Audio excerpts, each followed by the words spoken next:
Hey guys, we're gonna get started.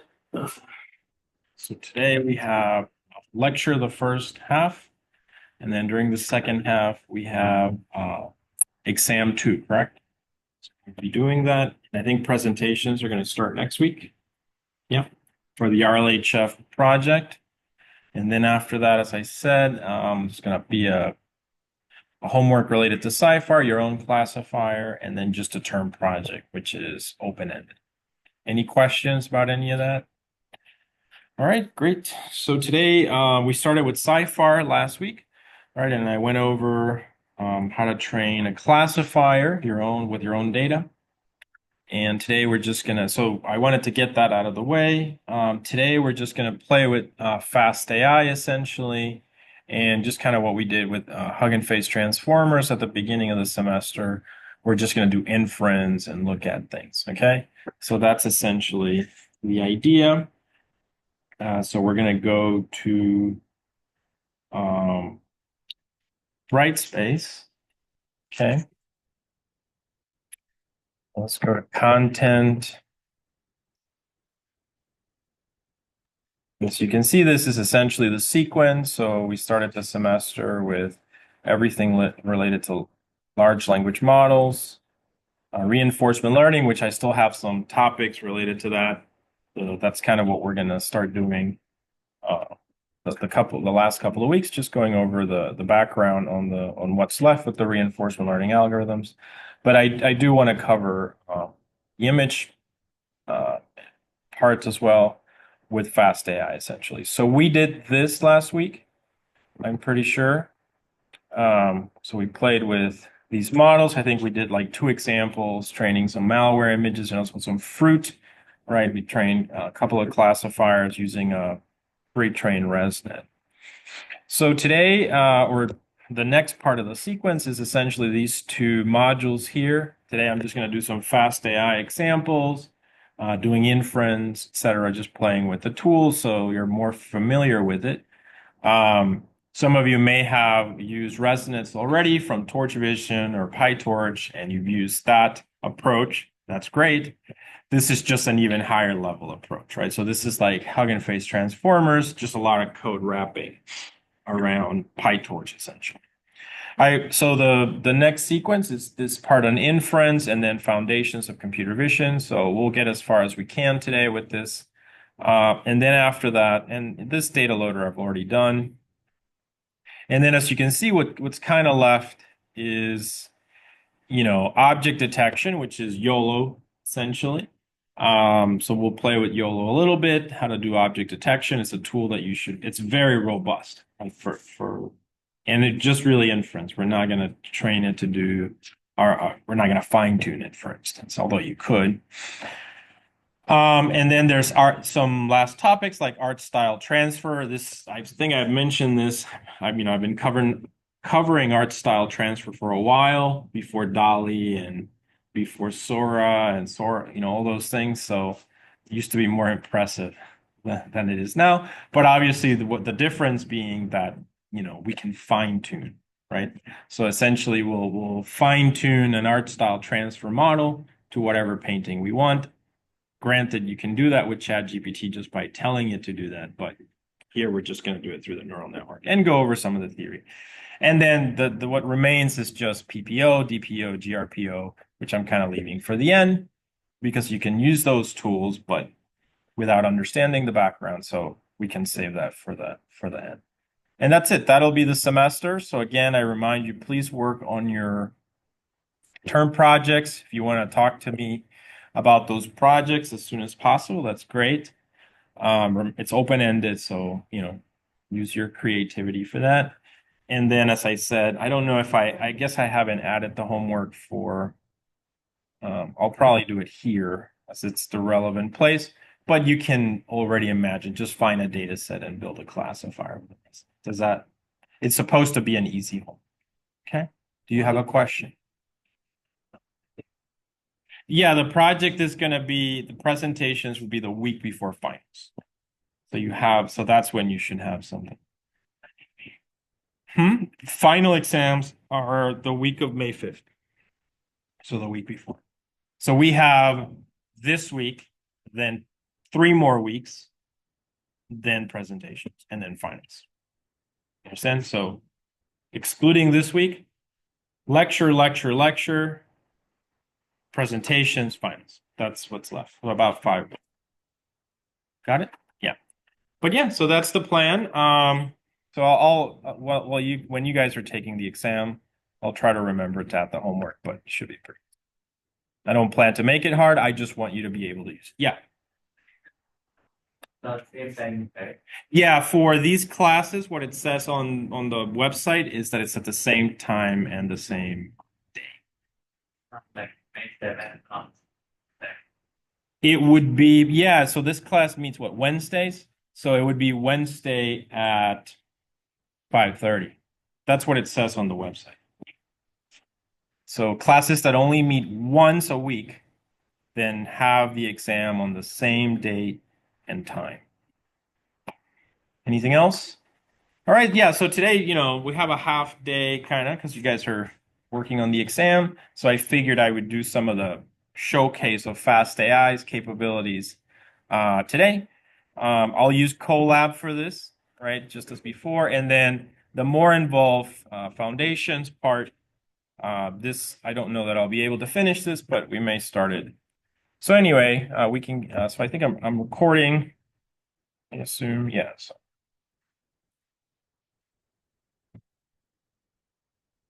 Yeah, so again, dealing with images, art style transfer is more like a generative model, but these are a lot, like classifiers essentially.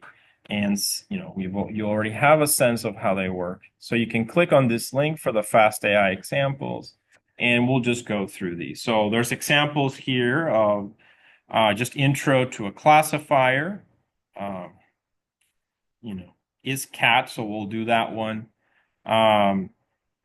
We also have some segmentation examples. You can see those there. Those are very interesting. And then a few other things just very briefly of other capabilities that are available. And then we'll go into the torch, the vision examples. So let's start Colab here. For a lot of these, we don't need to bring in any data. We're just going to use data from the datasets library or something similar.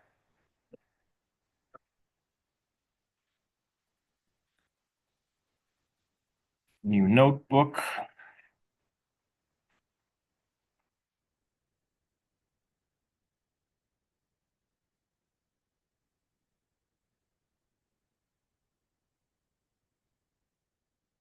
All right, so the first one I'll look at is this one, fastAI Showcase is cat. So as you can see, it's a classifier of cats and dogs, right? But we're already going to use, some data, provided data. We're going to do some fine tuning of it with the CNN learner, similar idea to what we've done in the past, and then just play with it. All right, so let's go ahead and get started. I'm going to select the environment as this might run faster with a GPU. So I'm just going to do the runtime T4 GPU. There we go. All right, and then we're going to import the libraries from fastAI Vision. Okay, so let's go ahead and run it.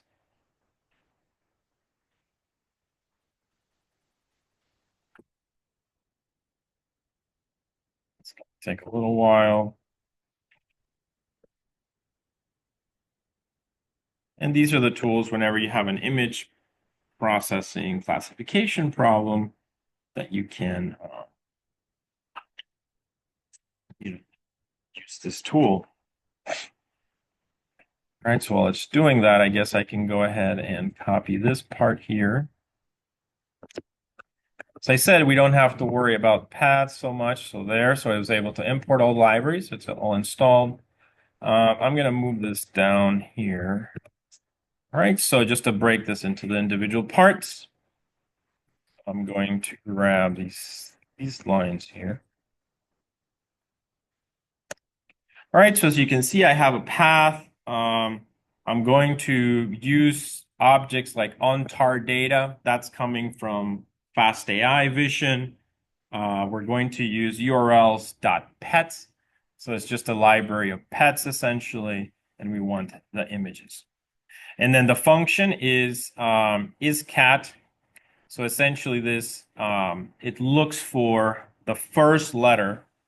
And if the first letter of the name of the file is uppercase, then it's a cat. That's kind of how it was labeled for this data set. If it's lowercase, it's a dog. So I could say like tabby cat or Siamese, it's going to be an S. And then it'll say like golden retriever, lowercase g. And that's how it was made. So it's just, all right. So we can see it's downloading the data set here. Just going to give it a second.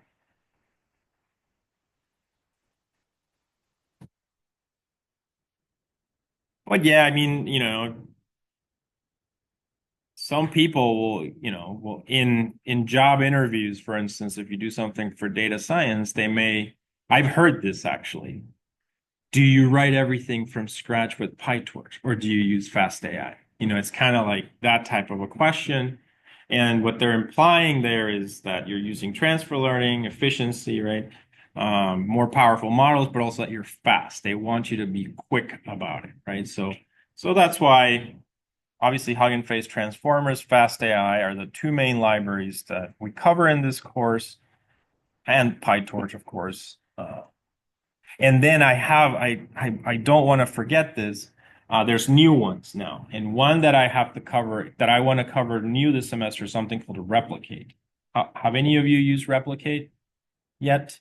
All right, so Replicate is similar to this. It's a tool, not really no code, no code, but you can do a lot of things. Like I think you saw the pictures last semester when I made myself into like Wolverine or a samurai or something like that. So I hope I don't forget because it's a new thing that I haven't really created the materials for, but I'll try to do that next week if possible. All right. So yeah, and go ahead and create replicate accounts if you want before the next class. All right. So now that we've done this, so we have the data set sort of downloaded here. We have oh yeah, I already grabbed these. So I'm going to delete them. And then of course, as I explained to you guys, did I run this? Sorry. Yeah. And just like we did before, the thing with fastAI to get used to is that it's got its own constructs to create the data loader. It's got its own construct to create the model. All right, using a CNN learner or something such as that. So in this case, we're creating the DLS, right? We're using image data loaders from name function, and we give it the path. We get image files from path, so that's a built-in function of fastAI. The validation percent. The label function is cat, so it's saying that the labels should be obtained by using this function. So if you remember, this is consistent with the previous lecture where we also define a function for getting the labels. And that's kind of the structure of it. Resizing to 224, given that we're using something like ResNet. Okay. So essentially, we just have to get used to the data loader and how it expects the data. Okay, so we can run this one as well. So that's already in memory. I'm gonna delete this. And then we create the CNN learner, which is this one, or the learner in general. I will show you today, just for contrast, other ways, because fastAI does support some language modeling. I'll just show, although that script is very slow, even with fastAI. And so, I'm not going to run it. Oh, sorry, even with the GPU, it's very slow. And it also uses an LSTM. So it's not the state of the art, but they do have some things related to, recommender systems, language models, etc. But essentially, as I have used fastAI, it's for images. Okay. So remember again, this object is provided by fastAI. It's a CNN learner. You give it the DLS. which is the data set. You're using ResNet 34, and the metric is some kind of error rate. So we can instantiate the object. There we go. A few lines of code. Okay. Actually, before I forget, what I'm going to do, I have forgotten about this. I'm going to add replicate here, and that way I'll remember.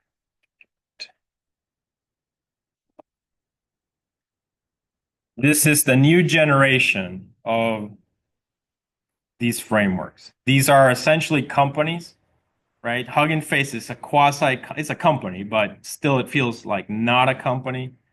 fastAI just is a book, but replicate or a tool such as that they're more like a company. It's on a website, you pay for it, but I do want to show that to you as well because you could make a business out of it if you're capable, right? If you're clever. So that's why I want to show you, and maybe that's something that motivates you for the term project. There's enough time. So I should have introduced it a little earlier, but it just slipped my mind. So, but I will definitely cover that, try to remember, because I do think it's just this, I just learned about this tool probably last year, I think, and I started playing with it.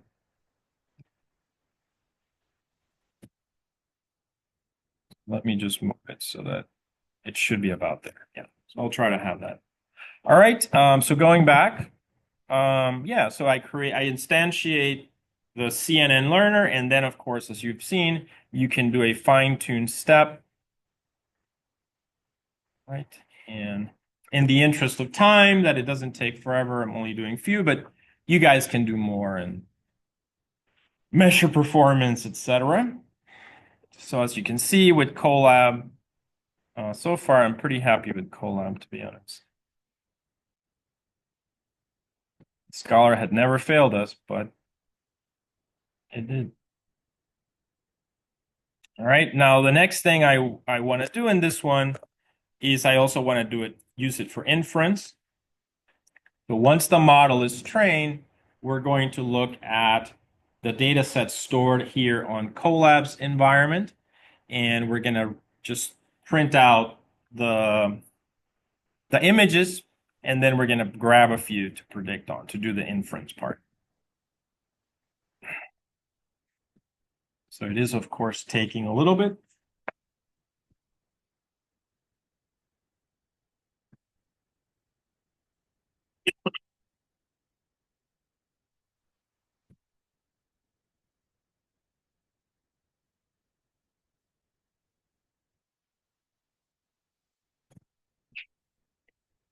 All right, so 97%, getting there.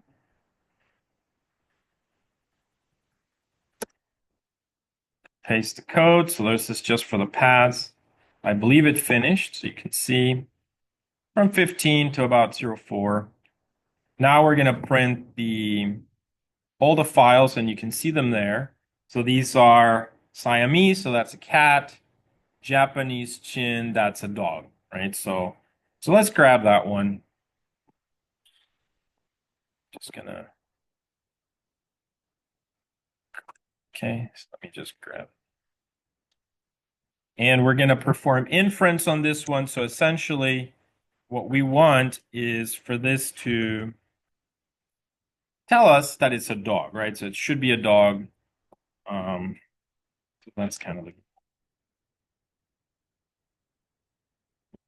so now this is a big file, is long list. It's a lot of images in here.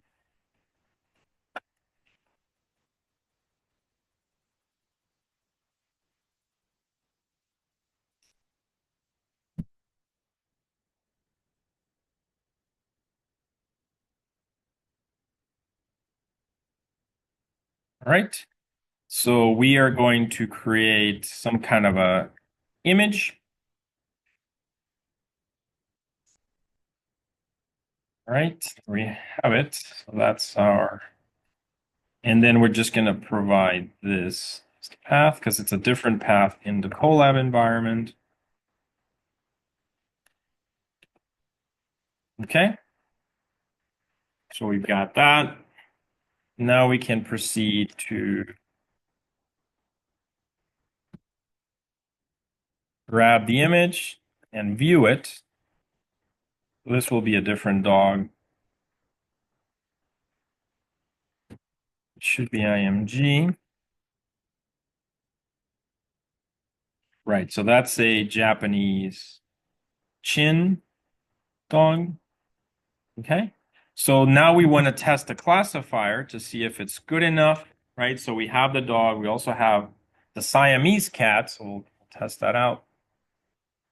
So I'm going to now use from learn. So my learner, right?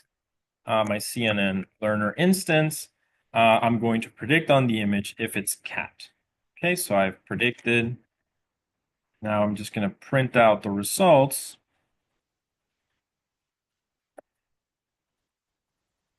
And let's see how good the model is. You know, it is a ResNet, so it's supposed to be pretty, you know, that's the power of transfer learning, right? So, you know, not trivial. So is this a cat? And the answer is obviously false. Make sense?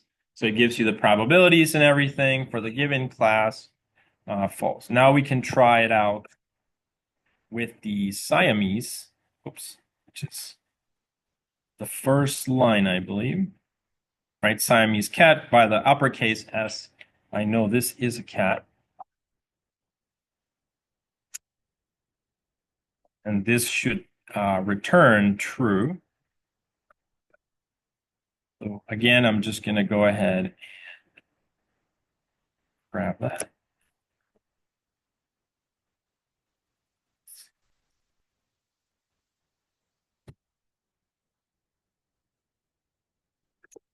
Okay. Oh, oops. Now we have that. And I'm just going to repeat the same thing. So we are going to convert that into a pill image.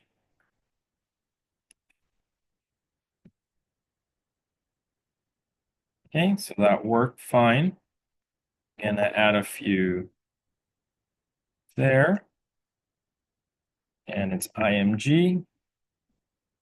And as you can see, that's a cross-eyed Siamese cat. Okay, so now we're going to use our classifier, and it should return true. I'm going to do this, learn.predict. All right, we run that, and we predict on it.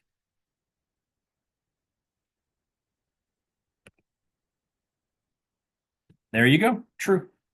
So is cat true. You see that? So, you know, simple example. So you've seen classifiers, you've seen how to fine tune various examples with your own data or with provided data on the, it's really hot. On the, you know, on this example. Okay, so what I wanted to show you next is just a few other ideas, just to kind of give you contrast of what else we can do with, just very briefly, right? So I'm just going to kind of showcase all other options.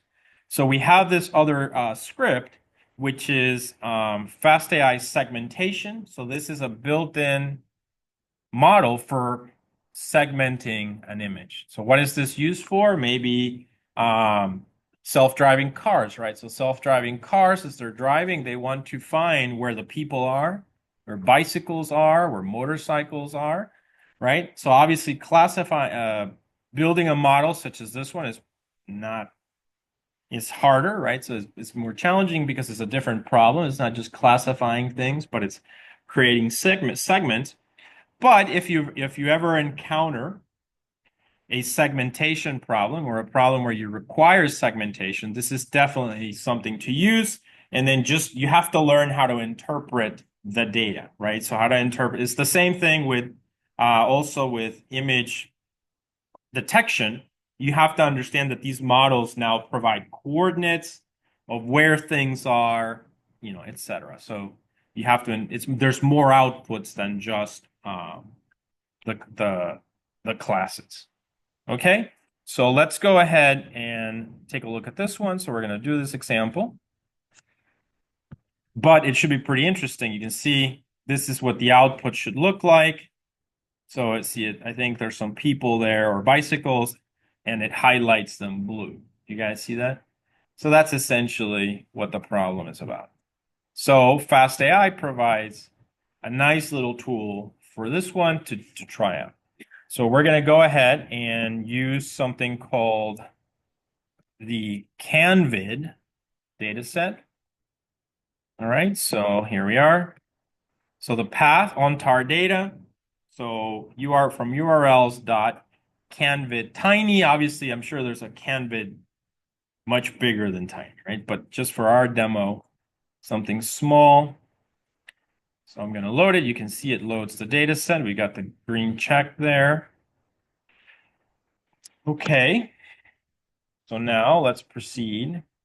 This just gives us a list of some images, some of the data. You can see it's got some PNGs, etc., labels, and so on. Okay. Then we can proceed to create a function. This again, the functions that get the labels, right? So this is a lambda function that essentially is performing a type of string processing, right, to find information that is going, but it's basically the label function. Okay. Given the data set format. All right, then let's take a look at the path. Here we assign, so this one actually, this is my local path. Label function. Okay, so this is just an example of the label. So let me see. I'm going to grab one from here with the correct path. I'll just grab this one, I suppose.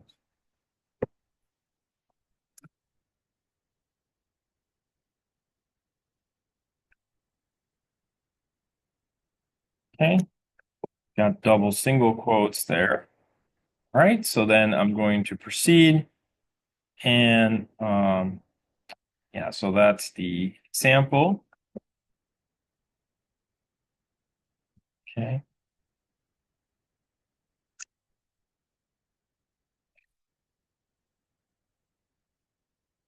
All right. So now let's proceed to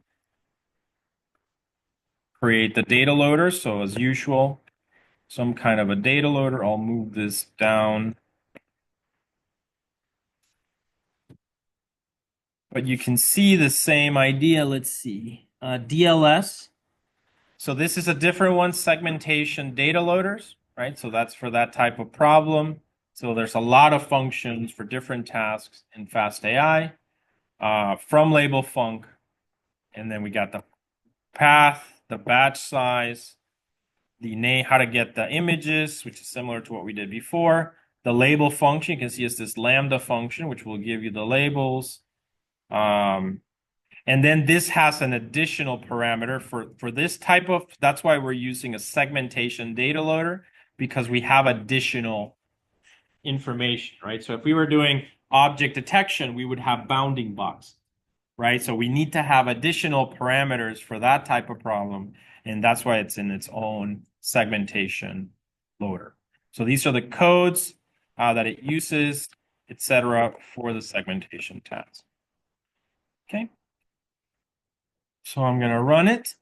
And then after that, we can instantiate a unit learner. So if you remember in 520, or if you take 520 next semester, we talked about the unit neural network, right? Do you guys remember that? So we did the unit, and it had a type of a CNN where it was copying, as its as it's it's doing the convolutions in a funneled way, it was still keeping the original image. And then when it was deconvoluting everything, so it had the filtering and unfiltering, right? Or the encoder and the decoder. So as it was doing the encoder, every layer, it was keeping the original image in storage. And then it got to a certain latent space. Then it used a decoder where it was building the image again, but the image here was copied on to the next step. So, but anyway, that's something we covered in 520 last semester, or you'll see it if you take 520 next semester, the actual algorithm. All right. But it's a unit learner of type ResNet 34. Okay. And then we give it also the data set. So I'm going to proceed to instantiate the learner. And then what follows should be the fine tune. So I'm going to fine tune it for 8 iterations. All right, so let's go ahead and do that. I remember this wasn't that slow. Yeah, so there we go.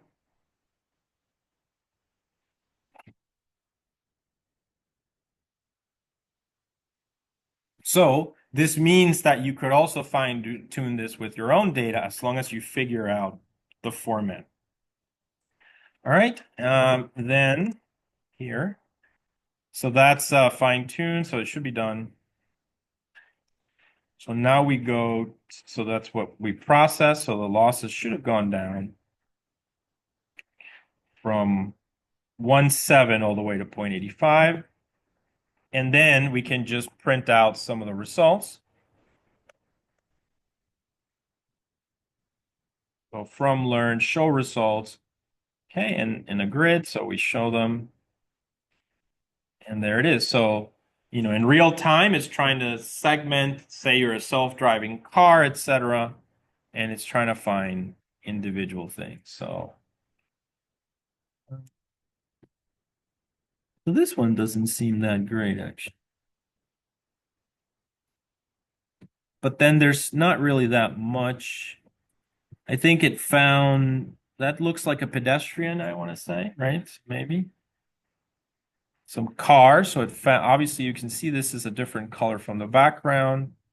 That's also something.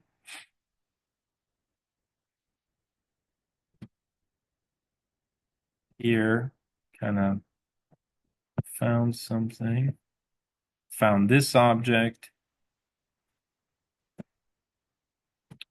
There is a car in front of it. You can see, so that's essentially well, that's the goal of this, right? Of doing something like this.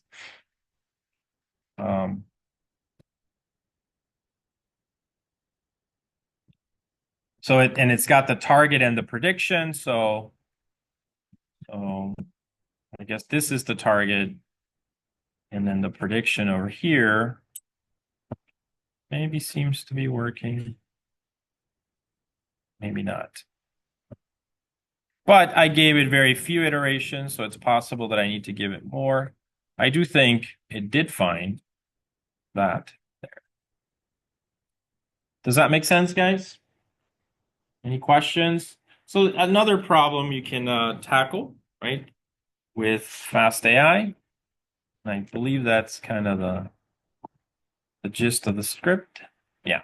All right, so let's, just a few more just to kind of get a feel for it. So obviously this can do object detection, but YOLO is definitely regarded as the best tool for that. And so we'll play with that one later. It's really good, actually. So we've done intro to fastAI, segmentation example, showcases cat. We've done that. Then we have a few others that I'm just going to talk about. There's this one on sentiment classification. So this one on sentiment classification would be similar to Hugging Face transformers, right? So they tried to have something similar. I just want to show you kind of for contrast. I'm just going to showcase this one as is because I ran this and it was taking a very long time to train. It is an RNN LSTM. So not parallel. Do you guys see that? So, all right. I don't like RNNs. Anyway, so the library, of course, here is fastAI. Notice it is .text.o. Before we were using fastAI Vision, right? So this is a text attempt. We have our data loader here, and notice it's a text data loader. So you have to learn for that type of problem, the format, the fields that it's expecting. So it's using the very famous IMDb, which we've been using ourselves with transformers. Then you, instead of a CNN learner, you instantiate a text classifier learner, right? You give it the DLS, you specify instead of a ResNet, you specify that you're using some type of a model, in this case, an LSTM. Whenever you see an LSTM, it's not a transformer, it's an RNN, not parallel. I don't like RNNs for various reasons, but some people love them. All right, and then metrics, etc. And then same approach, we fine tune for a few iterations, give it a learning rate, and then so it's going to train, as you can see here, similar approach. And then you just give it something. I really do not like the movie The Matrix, right? So this is a sentiment classifier. So it should probably say, and it said it was positive. So actually, I think it got it wrong, right?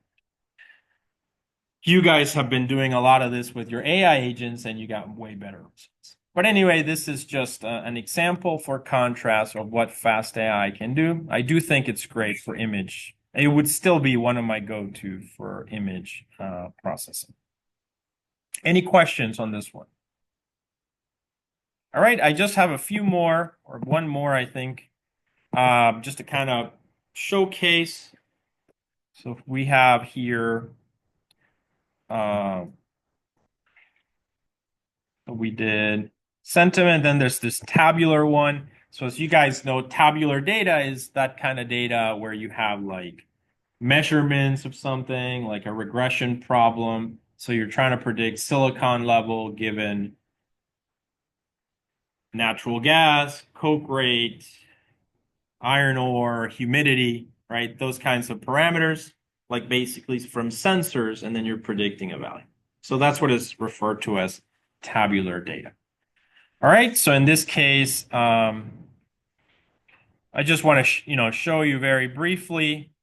So there's from fastai.vision.o, right? We've done a few of those. Then we've done from fastai.text, right? And now from fastai.tabular. These, generally speaking, are not going to be pre-trained models. There is rarely ever any useful tabular pre-trained models because it's so difficult, right? So difficult to reuse. How do you learn about a plant that makes, fuel and then use that for a plant that makes iron ore? It's not like with language or with images. So it's kind of difficult at this time. So that, there's no pre-trained models, but they do provide even a tabular approach. And the reason why I wanted to show this one is you'll see something different this time around. So tabular, then you grab some data sets, same approach, something like adult sample data. This is some kind of sociology data about demographics, something like that.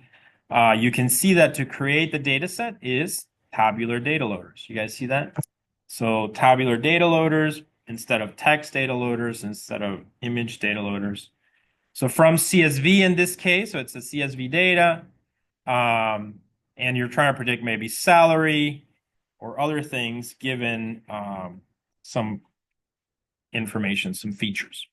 So you create this data set here, and then tabular learner, just like a text learner or a vision learner.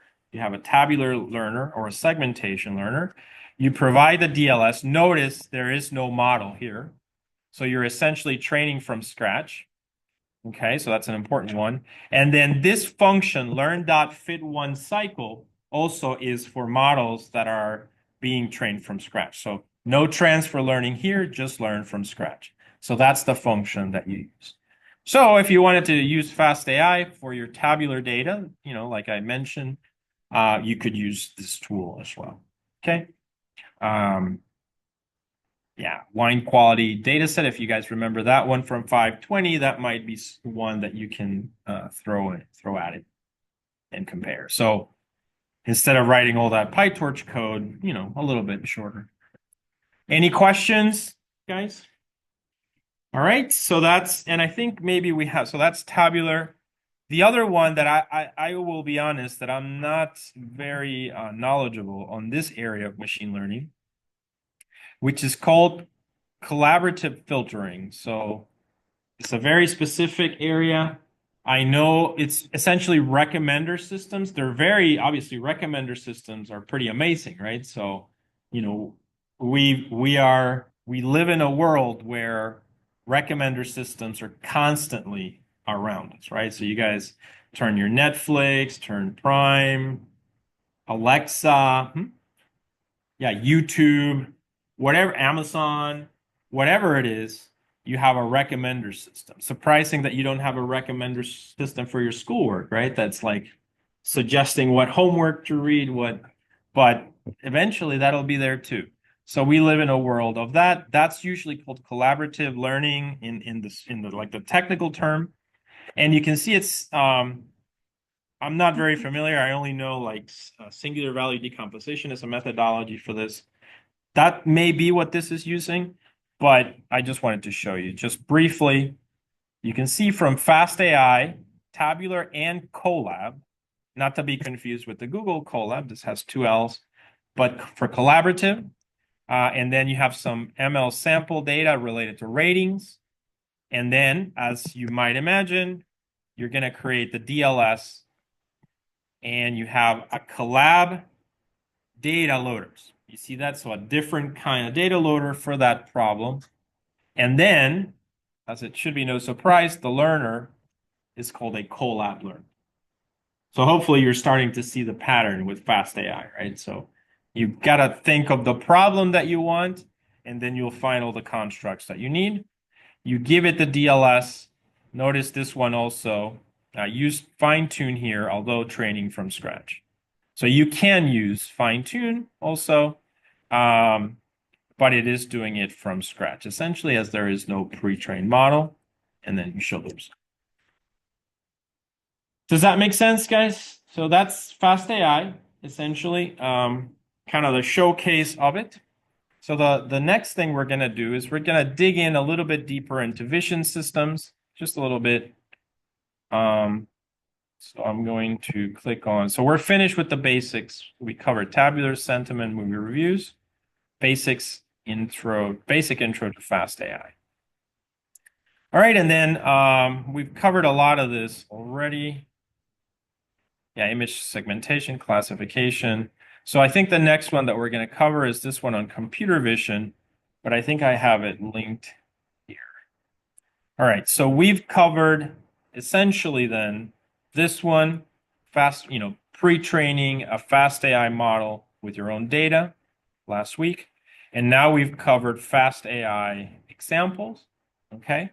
So you've seen the showcase of how this tool works. These are not generative models. They're only like the traditional classification models, but we will look at least a couple that replicate and art style transfer here. Next, so I might actually see.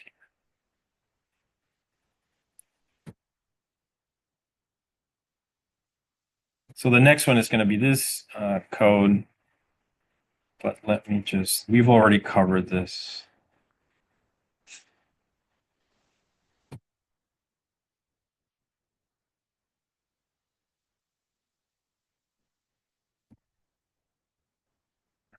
Covered that. So annoying how that. All right, so we've covered essentially this one, this one, this one. We're going to cover this, and then in the next few weeks, we'll cover these three at least, right? Okay, so let's take a look at this last one, Foundations of Computer Vision and ML with PyTorch and fastAI. So this is going to be more of a deeper dive right? Deeper dive into some of just the basic fundamentals of vision, kind of to play with it, and in the context of fastAI and PyTorch. So I'm going to click on this. Okay, and I have a few scripts.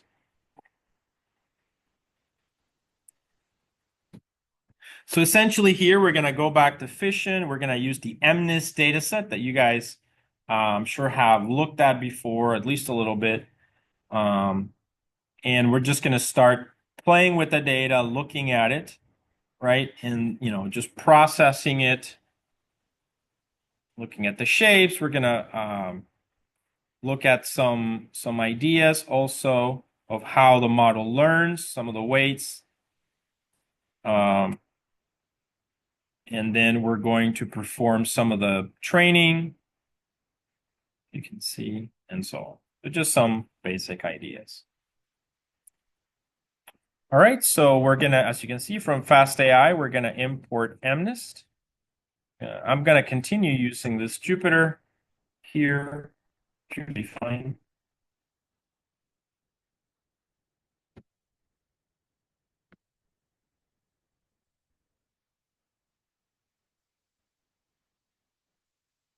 So I'm gonna make, yeah, so here.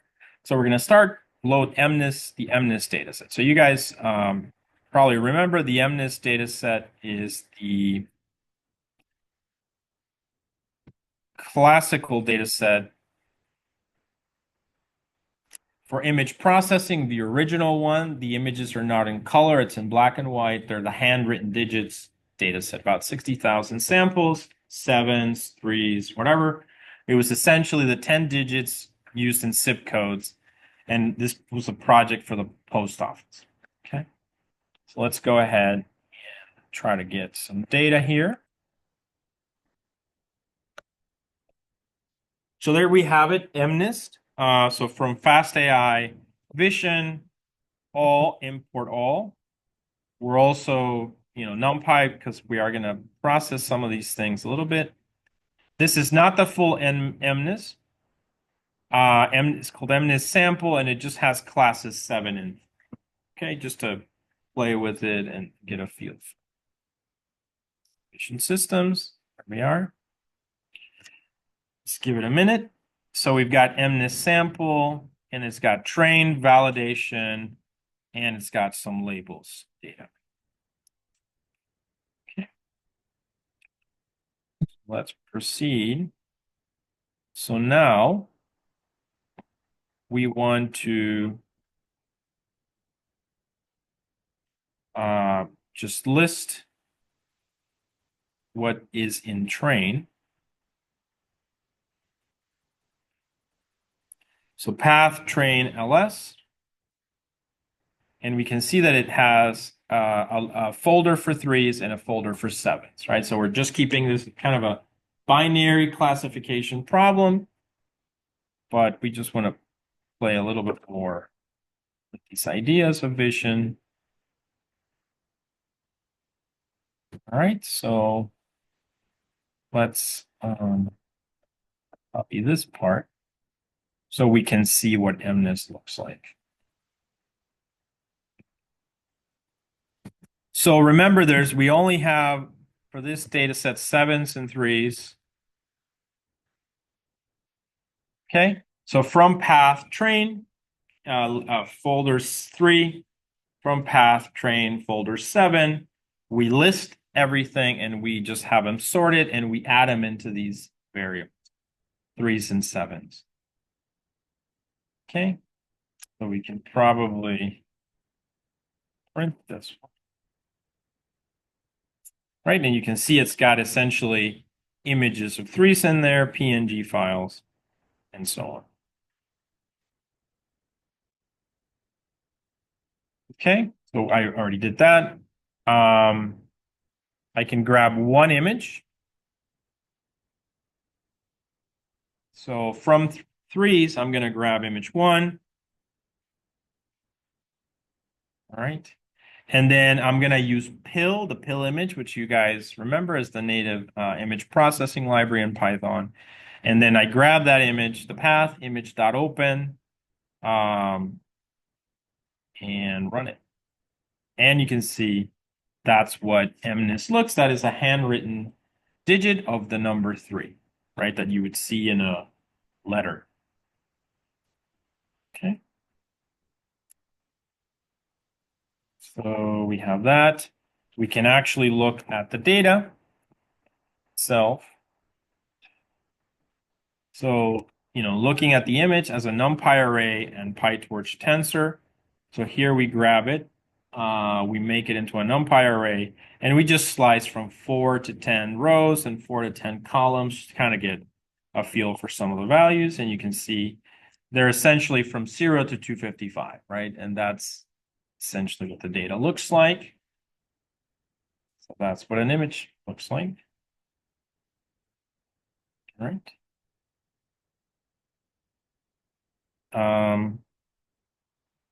As a tensor, same thing.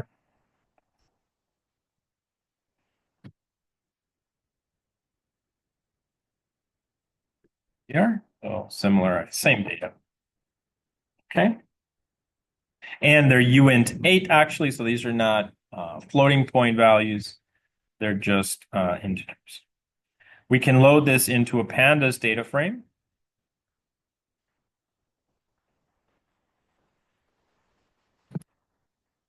So from pandas, so import pandas as PD. We take our im3 object, load it with tensor. Then we take im3 tensor, take some of the data, a slice of the data, right? And we load it into convert it into a pandas data frame.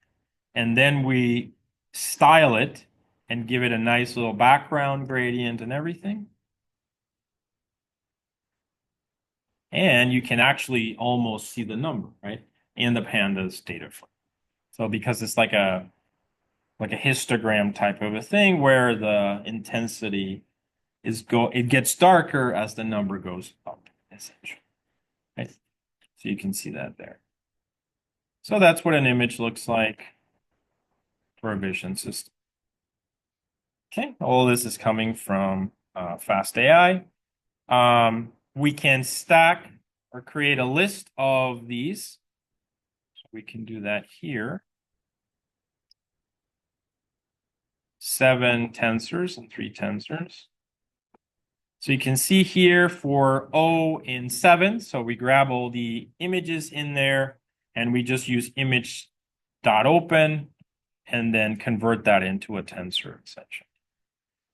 So we open the image. So we're reading out the data. So what this is showing is, instead of using the data as is in that object, right, we're just reading it out now, essentially to our own space as a torch tensor. And we're creating this list of 7s and a list of 3s. So it takes a little bit, but it's finished, right? So now you're able to get it out into your own. It's no longer in fastAI. For instance, we can print the number of samples in there.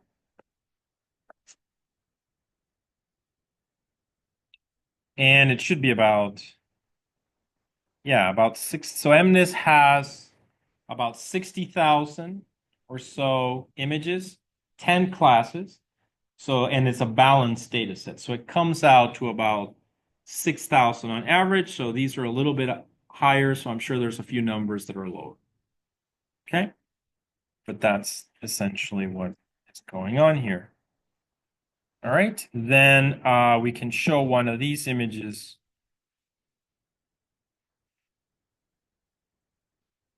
Tensor, show image, 3 is tensor 1.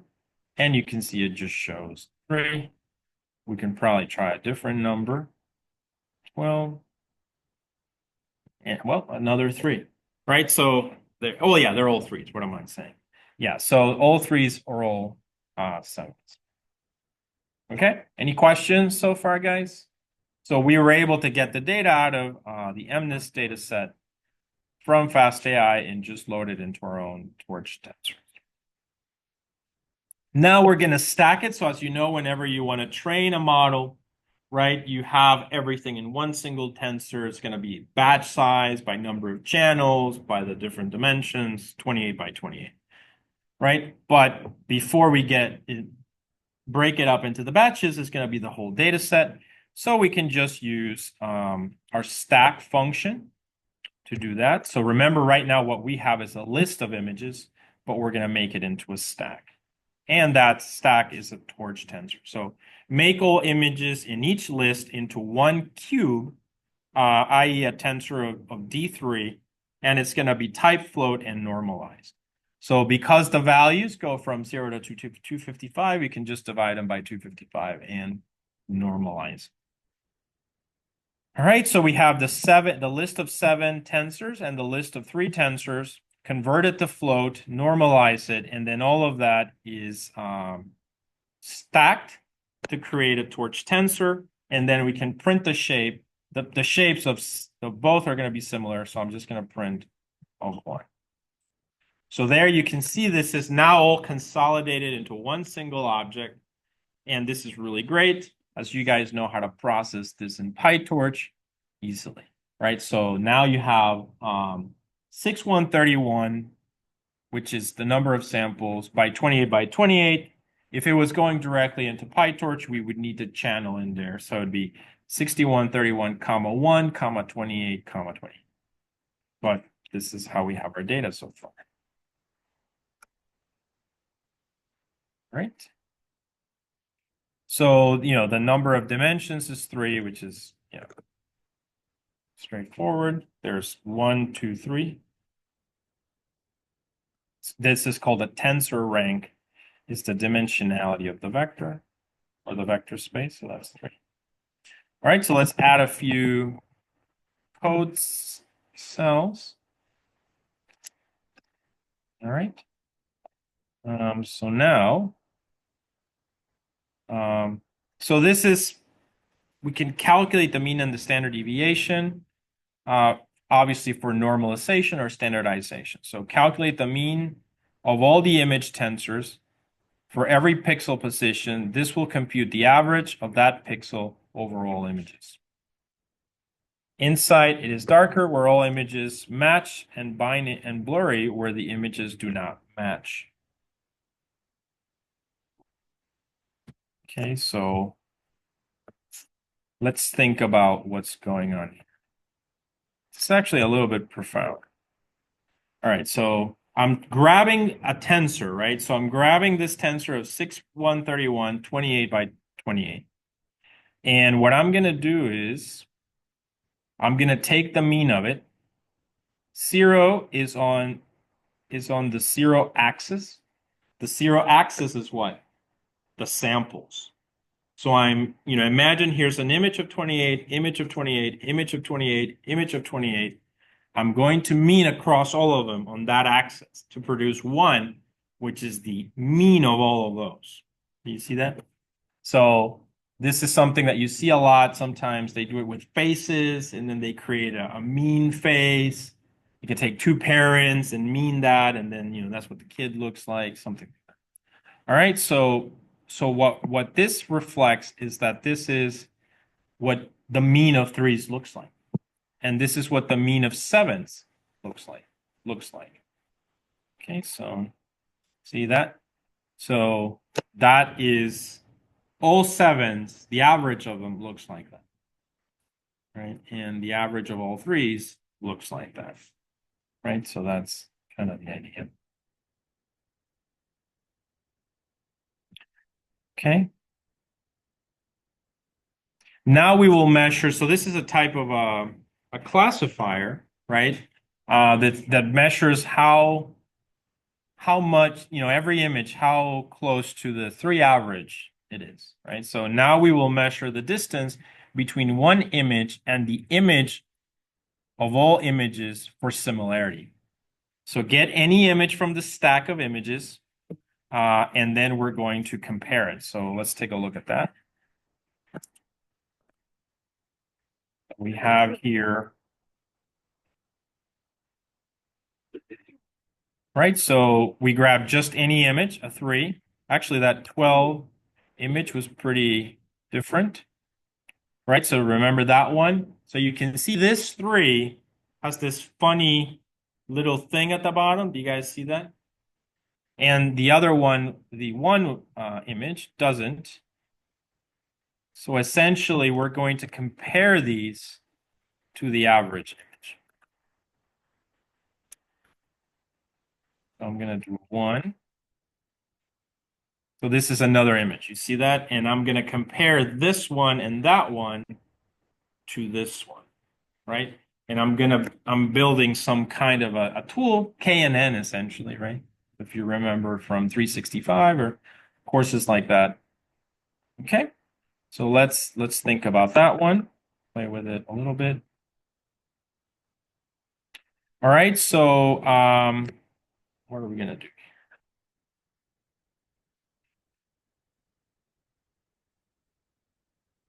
Yeah, so these are the L1 and L2 score. They're essentially just distance metrics, right? So what does that mean? It means that we're taking the difference between A3, right, which is the image we just grabbed, and the mean image. So take the difference, and then you calculate the mean of it, but you don't square it. Instead, you calculate, the absolute value. This one is MSE, standard MSE, mean squared error. You take the difference between the image that we grab and the mean, square it, take the mean of it, and then take the square root. So that is MSE. And these are just 2 metrics that you should use consistently to kind of measure the difference. So then we can just print out the value of them. All right, so that's what we're going to do. Do you guys see that? Any questions? Again, we're just playing with these images a little bit to kind of have a sense how this works. So here I'm going to grab this one first. So I'm going to run that. All right, so now that's updated. And then I'm going to come down here and I'm going to run this one. And that gives me 0.12 and 0.23. That's the first one, right? So my hypothesis here would be that this one is more different than this one, right? But I may be wrong. The program will tell me. So now what I'm going to do is I'm going to copy this code below like that. I'm going to run this image now into memory because they both have the same variable name. A3, there we have it. And now I'm going to run this. So was I right or was I wrong? I was right? If you notice, the difference is 0.12 versus 0.11. The difference is 0.23 versus 0.20. So essentially it means that this one is more different than this one from the original. Yeah, that's basic vision systems and image processing. Okay. Okay, so we did that. Now we can also compare it to a 7, and that probably should be even higher difference. We need a mean 7, or a 7, I should say. We need to grab one.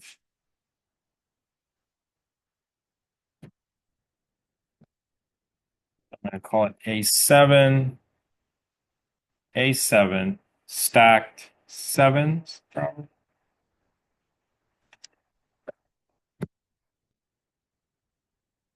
One up, right? So that's as well. That's an interesting 7. All right, and now we're going to repeat the same exercise, but with A7s.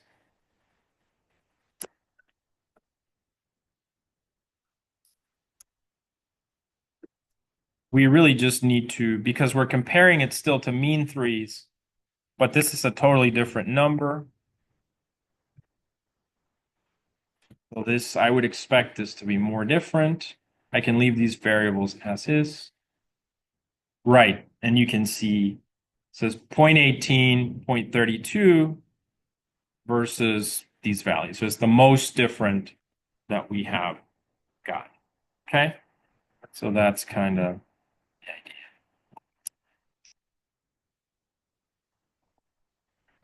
Right. So this is done. There's also built-in functions that we can use that you guys know from Torch. So we can take a look at those here. But it's the same calculation. So in this case, we're going to take the A3 and we're just going to compare it to mean 7, for instance, and using the same equations just in the F measure, in the F variable there, and we get the distances there. So it's the same thing. All right. Let's see what else we have.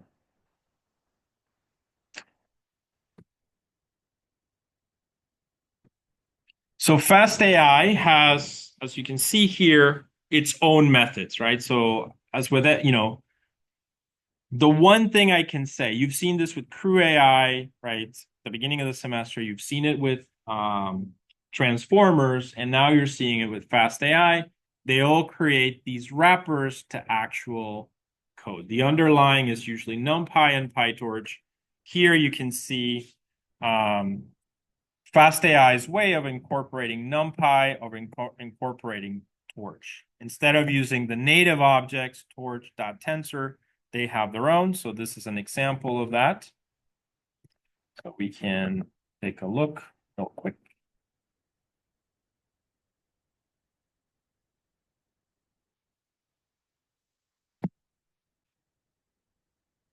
All right. So here's just a list of lists.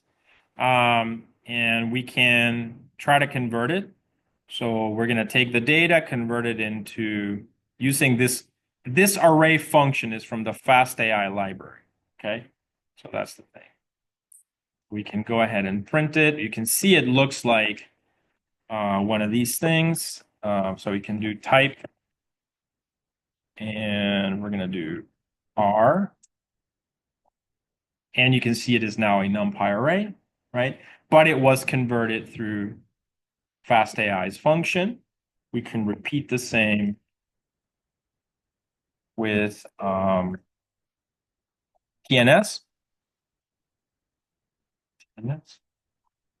And you can see it is a torch tensor. All right, so some kind of an abstraction to process NumPy and tensor. Torch tensors, same thing I just did here. So you guys know about slicing, so I'm not gonna cover that. All right, so let's see what else. We've discussed most of this.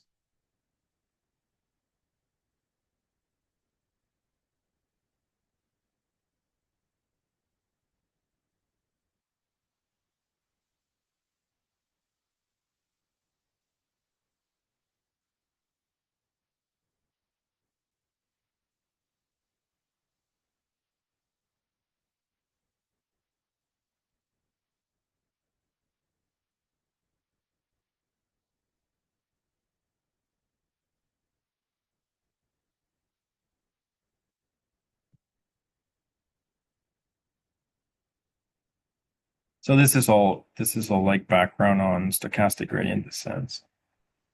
I can skip down. All right, so we can skip that part. Let's go now to this one over here. Let me just take a look to make sure I haven't missed anything. So we grabbed the data, we looked at it, we extracted it from fastAI.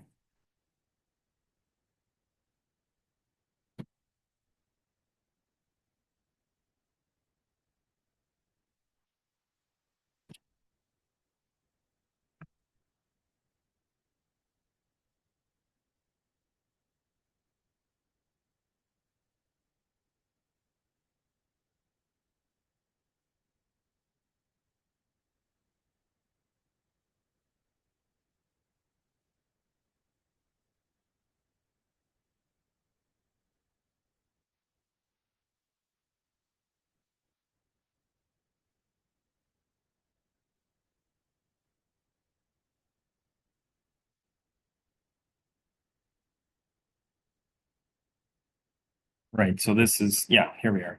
So the last part is we looked at MNIST, right? We played with it a little bit. Now we're just going to build, through the fast AI approach, the classifier. Okay. And we'll kind of conclude with that. Um, so this should be, so I think we have everything already, but where does it say? Here, right? So putting it all together for MNIST. This would be, there's the train loop, train epic, train epic. You can see the parameters are being trained. So this is 520, right? So you guys know that.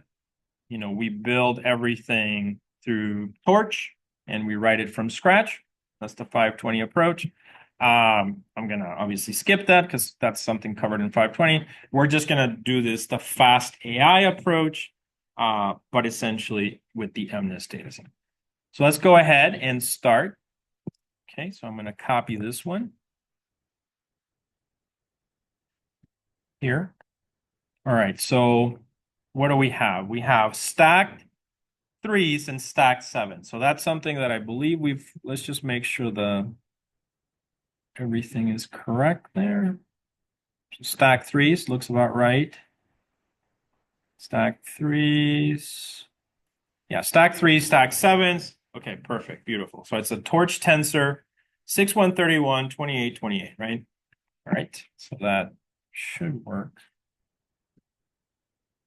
We have here, now this cat is just that we're creating the full data set. Do you guys see what I'm saying? So we now, obviously we're going to do a two-class problem. A two-class problem. So we need to have sevens and threes in there, right? So we're taking this tensor and that tensor and they're being stacked together. And this is actually being spaghettified, right? So it's got three values, the number of samples, and then 28 by 28. So we are going to just double check that. Yeah, so it's three values. So then the -1 will infer the number of samples, and the 28 by 28 will be spaghettified into 784. All right. Then we're going to do that for the same thing for the labels. We have two labels, so all we have to do is take, first label is 1 times the length of 3, so that creates, however many 6,000 or so ones, and then it creates 6,000 or so zeros, and we have the same amount of samples. All right, and then we unsqueeze it, if you remember from 520, to create a column vector, or 365. All right, I may have missed a parentheses there. Let me double check. Yeah, I missed a parentheses. All right, so now we create a data set using list and SIP of the train X, train Y. So let me run that. Okay, perfect. We can look at dset data.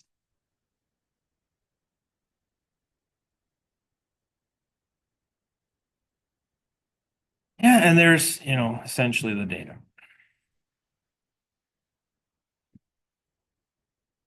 Okay, that's pretty big.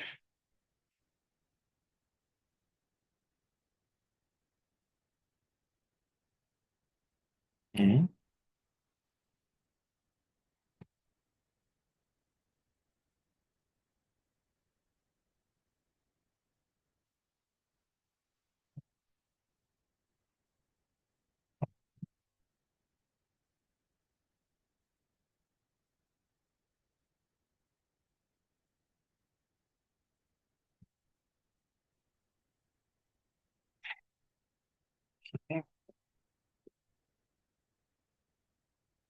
Sorry about that. Does that take me to the top? If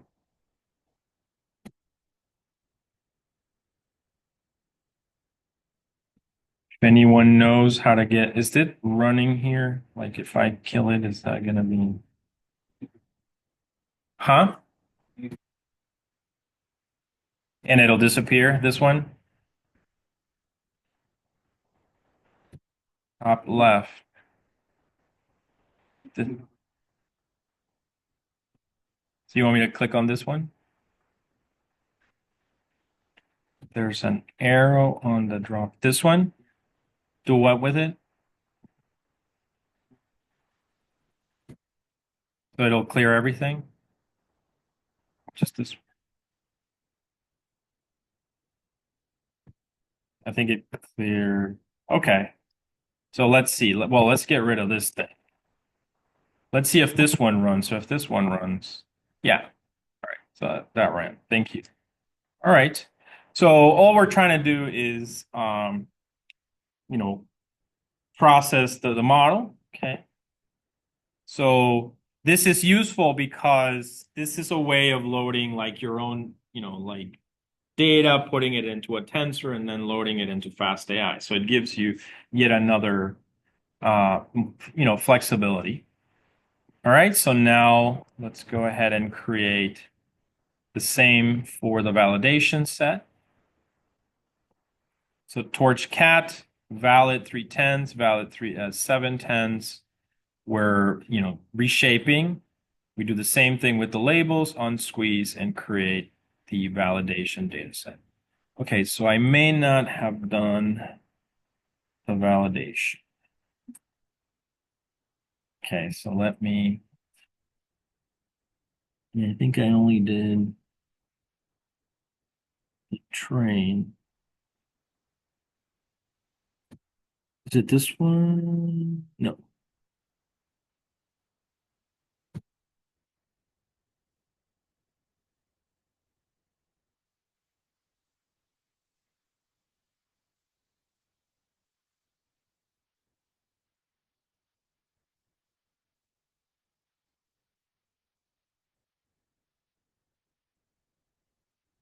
Here, right? So valid this one, valid this one. It should be that. Okay. Gonna replace that with this. Okay, perfect. Now I do have them. So now I'm going to proceed to repeat this one.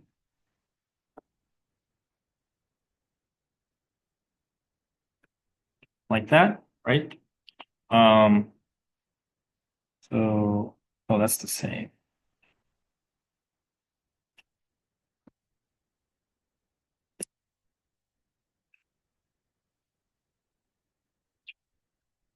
Below.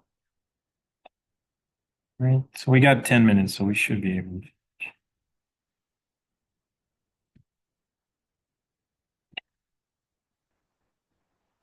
The fastAI approach. So this part, sorry. This. Okay, right. From 7s and 3s work perfectly. So we've got a green check. Perfect. Now create the data sets for both train and validation. And actually I can create and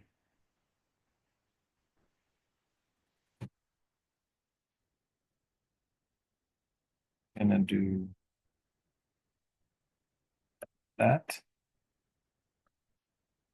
So this is for the data set, the training. And for the validation.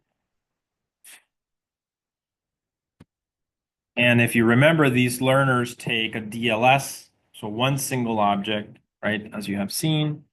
So in this case, we put it together with DLS.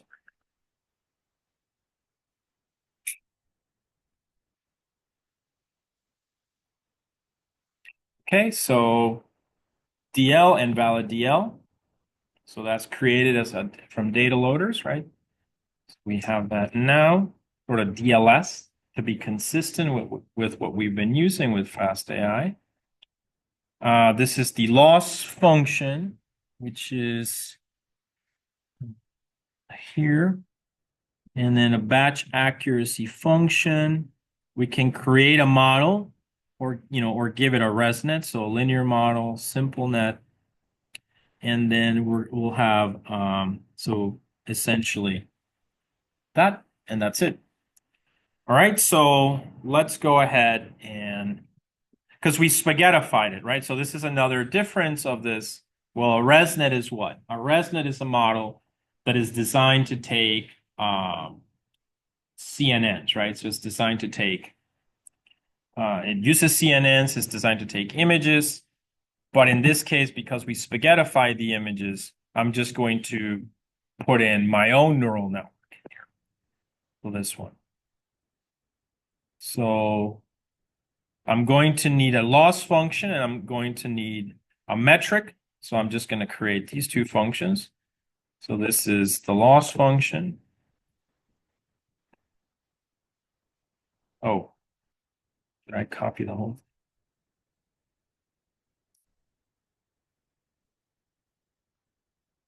So I'm going to create MNIST loss, right? Which is just like an MSC type of a loss function. Okay. And I'm also going to have an accuracy metric, measure performance. And these you can change to whatever you want. I don't know why I keep copying the whole thing.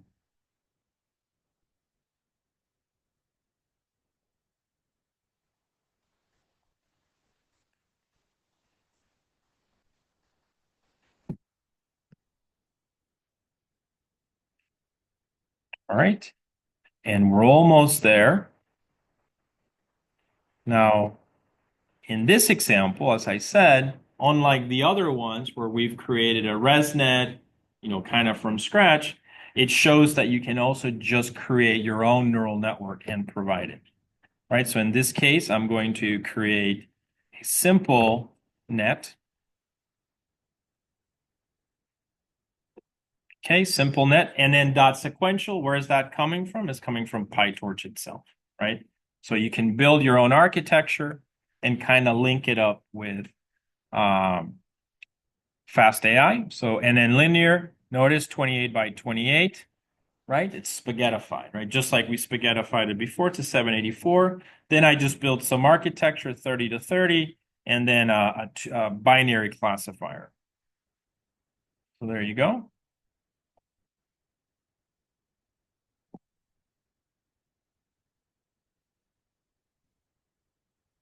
Right, and so there is, unlike text learner, vision learner, collab learner, CNN learner, there is also a generic learner, right? And that just has the name learner. So you can see that here.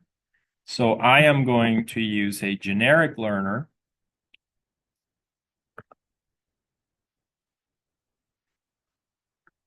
Okay, notice it's just learner. We give it DLS, which is the thing that we put together here.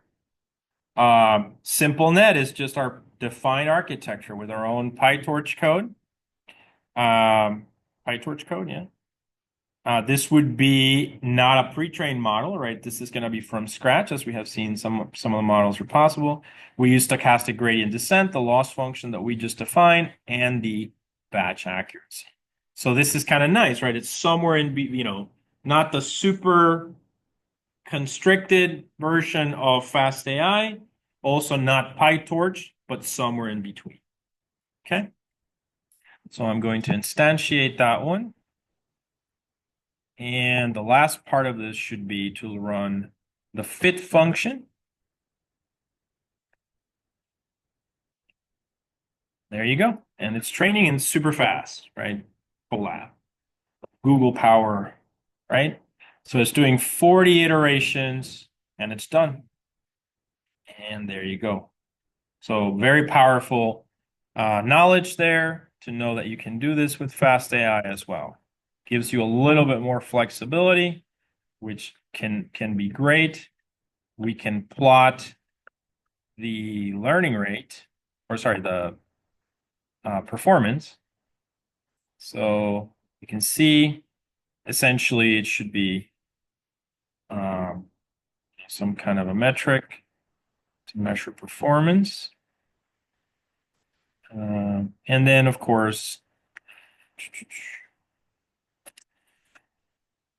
oh yeah, and then the last part. So we built one. I'm not going to give you a homework on this, but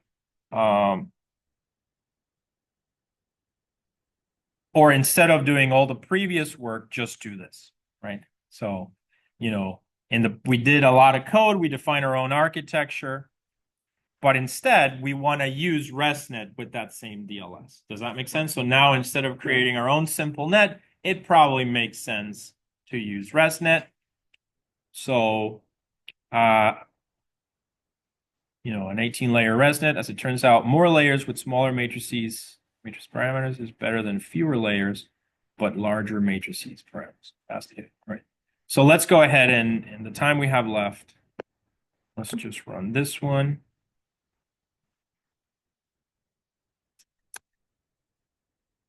And what we see here is, so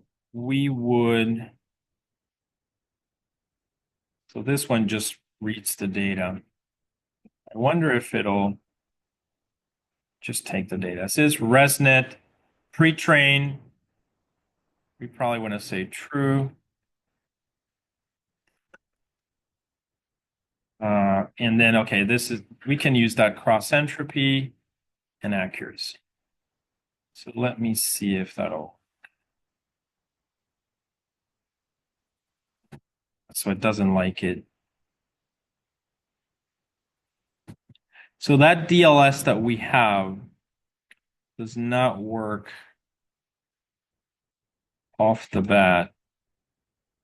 Do you guys see what I'm saying? So we got this DLS here, but I noticed that in the code that I have, it's creating its own from the path. So, all right. So this was basically the whole approach.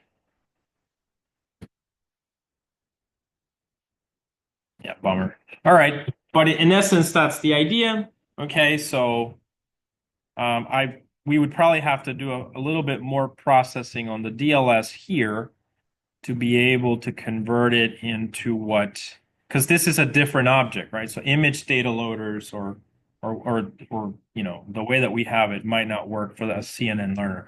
Also, actually, we already spaghettified it, right? So that's another problem. And if you notice here, I'm using a CNN learner. So I wonder actually, let me just take a look at one.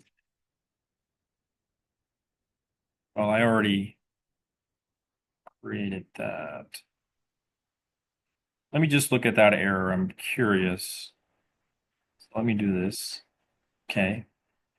And then now, this would not work with a CNN learner because it's spaghettified, but I want to see what the error says.